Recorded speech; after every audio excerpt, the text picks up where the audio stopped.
ठिकाणी इथल्या असणाऱ्या भारत देशाच्या त्यावेळेच्या त्या तत्कालीन प्रधानमंत्री असतील पंडित जवाहरलाल नेहरू असेल, त्या ठिकाणी सरदार वल्लभभाई पटेल असतील, डॉक्टर राजेंद्र या ठिकाणी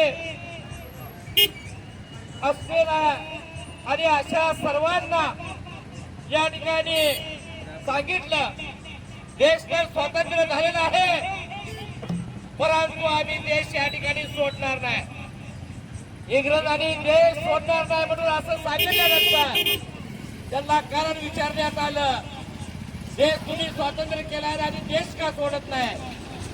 तर इंग्रजांनी त्यावेळेला सांगितलं आम्ही देश सोडून जातो, पण हा देश तुम्ही चालवणार कसं हे आम्हाला सांगा.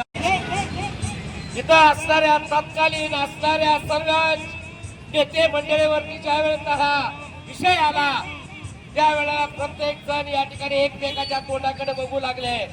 भगिनी विजयालक्ष्मी पंडित यांना या ठिकाणी जगातल्या वेगवेगळ्या देशामध्ये पंडित जवाहरलाल नेहरू यांनी या ठिकाणी पाठवलं आणि आमचा भारत देश आम्हाला चालवायचा आहे, आमच्या भारत देशाची घटना आम्हाला लिहायचं आहे, तुमच्या या ठिकाणी जगातल्या देशातला आम्हाला विद्वान पाहिजे आहे असं म्हटल्यानंतर या ठिकाणी प्रत्येक या ठिकाणी इंग्लंडला गेल्या, त्या अमेरिकेला गेल्या, पाकिस्तानला गेल्या, दक्षिण आफ्रिकेला गेल्या, प्रत्येक ठिकाणी गेल्या, परंतु भारताचा हा जो देश आहे जो विविध अशा जाती धर्माच्या आणि वेगवेगळ्या या ठिकाणी असणाऱ्या वंशानं हा देश खऱ्या अर्थानं तयार झालेला आहे.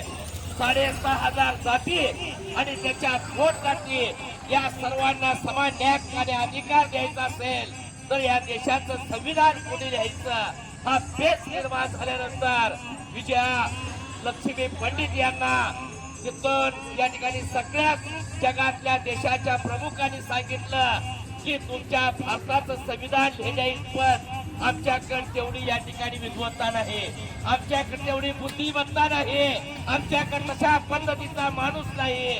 तुमच्याकडे तुमच्या भारताचं जर संविधान जर लिहायचं असेल तर भारत देशामध्ये एक आणि एकच माणूस आहे, ते म्हणजे विश्वरत्न परमपूज्य डॉक्टर बाबासाहेब आंबेडकर. आणि म्हणून अशा या ठिकाणी असणाऱ्या भारत देशाचं संविधान लिहिण्याची जबाबदारी परमपूजनीय डॉक्टर बाबासाहेब आंबेडकरांच्या वरती या ठिकाणी येऊन पडली. बाबासाहेबांनी आपली 35 वर्षाची धम्मपत्नी तिला या ठिकाणी दुर्धर अशा रोगानं ग्रासलं होतं, परंतु त्याच्याकडे सुद्धा बाबासाहेबांनी दुर्लक्ष केलं.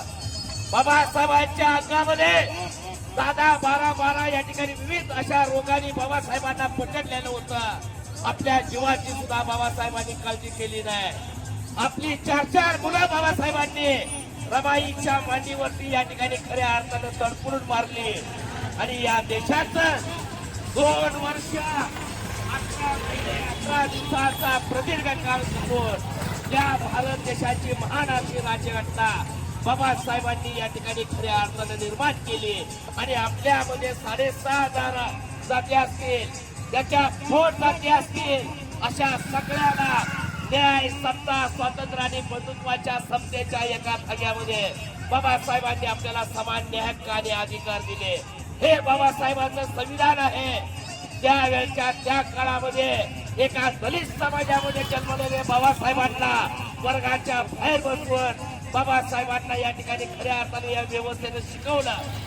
जातीच्या नावावरती बाबासाहेबांचा अपमान केला, बाबासाहेबांना या ठिकाणी खऱ्या अर्थानं दुःख दिले, बाबासाहेबांना खऱ्या अर्थानं अपमानित करून त्यांना खऱ्या अर्थाने हे जीवन नको कसं वाटावं अशा पद्धतीचा त्रास इथल्या व्यवस्थेने दिला. परंतु बाबासाहेबांनी कुणावरही राग व्यक्त केला नाही. बाबासाहेबांनी we the people of India, India that's Bharat, या भारताचं पहिलं कलम आहे. या देशाला बाबासाहेबांना माहित होतं की जातीच्या आणि धर्माच्या नावावरती देशाला या ठिकाणी आपण 75 वर्ष या संविधानाला होत आहेत, परंतु जातीच्या आणि धर्माच्या नावावरती भविष्य काळामध्ये शक्य उठतील आपण देशाला या ठिकाणी नाव दिलं पाहिजे. बाबासाहेबांना जर हा विचार अभिप्रेत असता, बाबासाहेबांनी त्या काळामध्ये माझ्या चळवळीमध्ये काम करणाऱ्या कार्यकर्त्यांनी माझ्यावरती महाराजांनी त्यावेळेच्या प्रेम केलं, म्हणून पहिलंच कलम त्यांच्या विकासासाठी मी घटनेमध्ये नमूद करतो असं म्हटलं जर असतं तर इंडिया गॅटचं भारत आहे होते, इंडिया गॅटचं महार हे महार जातीला बाबासाहेबांनी पहिलं कलम दिलं असतं.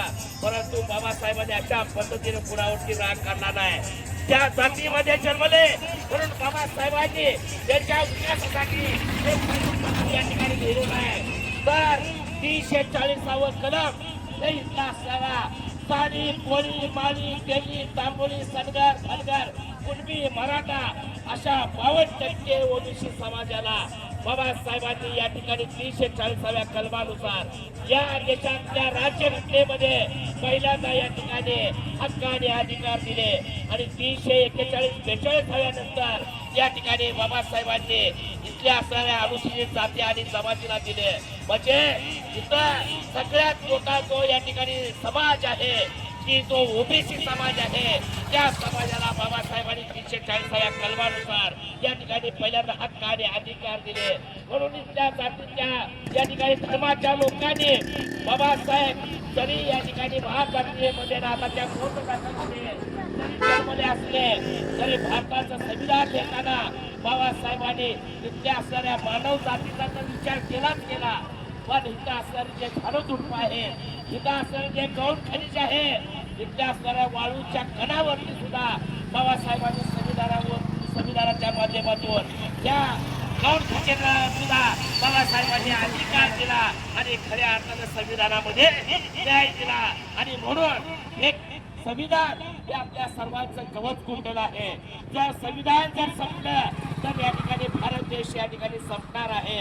75 वर्षाच्या काळामध्ये आपण जगतो, खातो, पितो, राहतो, घेतोय तो घास आणि खातो तो घास आणि घेतो तो श्वास. हा फक्त संविधानाची देण आहे, ही बाबासाहेबांची देण आहे. आणि म्हणून घर घर संविधान हा जो उपक्रम या ठिकाणी खऱ्या अर्थानं प्रेमराज म्हणजे ज्याच्या नावातच प्रेम आहे खऱ्या अर्थानं अशी प्रेम देणारी माणसं आज अंतःकरणातून देवीच्या पासून आज प्रत्येकाच्या घराघरामध्ये हे संविधान केलं पाहिजे. म्हणून ऊन ताण ऊन वारा पाऊस याचा कशाचाही विचार न करता ही माणसं या ठिकाणी बाबासाहेबांच्या संविधानाचा जय जयकार करतात. परंतु बाबासाहेबांच्या संविधानानं जे अधिकार पदावरती गेले, जे राज्यकर्ते झाले, ज्यांनी मोठमोठे हुद्दे मिळवले, ते आज या ठिकाणी बाबासाहेबांच्या संविधानाला या ठिकाणी विसरताना दिसत आहेत. बाबासाहेबांच्या संविधानानं आताच त्यांनी सांगितलं की 326 कलमानुसार तुम्हाला मतदानाचा प्रत्येकाला हक्क आणि अधिकार दिला. इंग्लंडमध्ये 29 वर्ष महिलांनी संघर्ष केला, तोपर्यंत त्यांना या ठिकाणी मतदानाचा अधिकार नव्हता.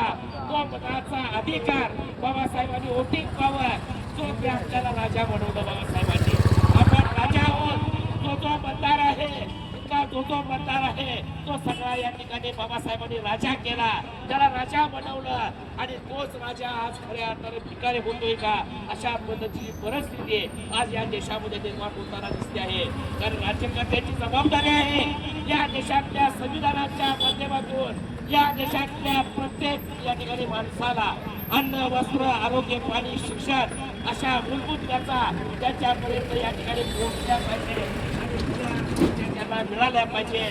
तर आणि तरच या देशातला या ठिकाणी असणारा सगळा मानव या ठिकाणी शिकावे, सगळ्याला न्याय आणि अधिकार मिळते, सगळ्याला खऱ्या अर्थानं या स्वातंत्र्याच्या या ठिकाणी असणाऱ्या घटनेच्या या ठिकाणी रूपानं सर्वांना माणुसकीचा या ठिकाणी खऱ्या अर्थानं न्याय मिळेल अशा पद्धतीची माणुसकीची आणि मानवतेची भावना बाबासाहेबांनी संविधान रूपी असणाऱ्या संविधानानं या ठिकाणी आपल्याला दिलेलं आहे. भविष्य काळाच्या दृष्टिकोनातून संविधान हे आपला प्राण आहे.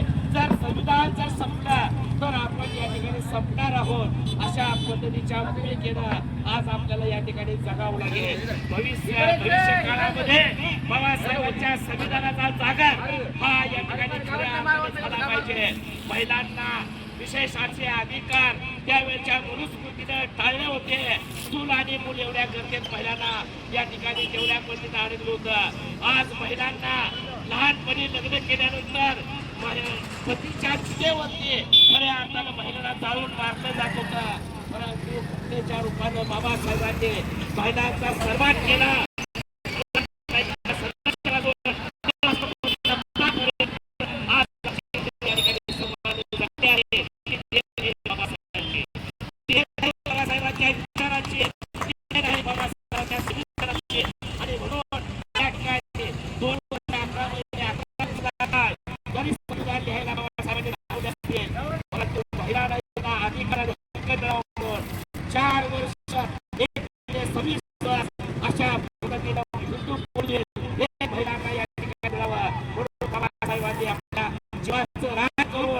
आपल्या या ठिकाणी देहाचा त्याग करून आपल्या मुलाबाळांचा या ठिकाणी त्याग करून बाबासाहेबांनी असंच अशा प्रयत्नातून आणि त्यागातून आपल्या समोर अशा भावनेतून हे भारताचं संविधान बाबासाहेबांनी या ठिकाणी निर्माण केलेलं आहे.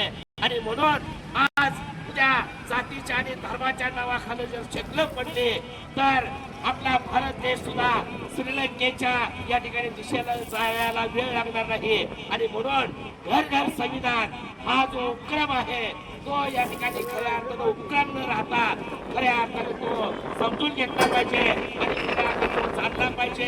खऱ्या अर्थानं संविधानाच्या या ठिकाणी अखत्यारीत राहून सर्वांनी त्या दिशेनं खऱ्या अर्थानं प्रयत्न केले नव्हते ते रोज संविधान या ठिकाणी जगलं पाहिजे. तर आणि तरच या ठिकाणी समाज जीवनामध्ये आपल्यासारख्या सर्वांना खऱ्या अर्थानं या ठिकाणी न्याय मिळणार आहे. आणि हर घर संविधानाच्या माध्यमातून प्रेमराज आणि त्याच्या सर्व कलाकार बांधवांना या गरिबांना जे नेहमीच्या या ठिकाणी संविधान सांगतात या सर्व कलाकार बांधवांना माझ्यासारख्या कार्यकर्त्याला तुम्हासारख्या कार्यकर्त्याला मी सनद करतो.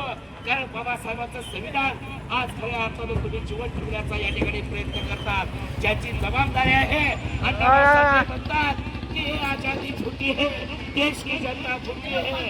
अशा पद्धतीनं बाबा आज अण्णाभाऊ साठेंनी ही जर भूमिका घेतली असेल तर आज आपण त्या गोष्टीचा सुद्धा विचार करायला पाहिजे.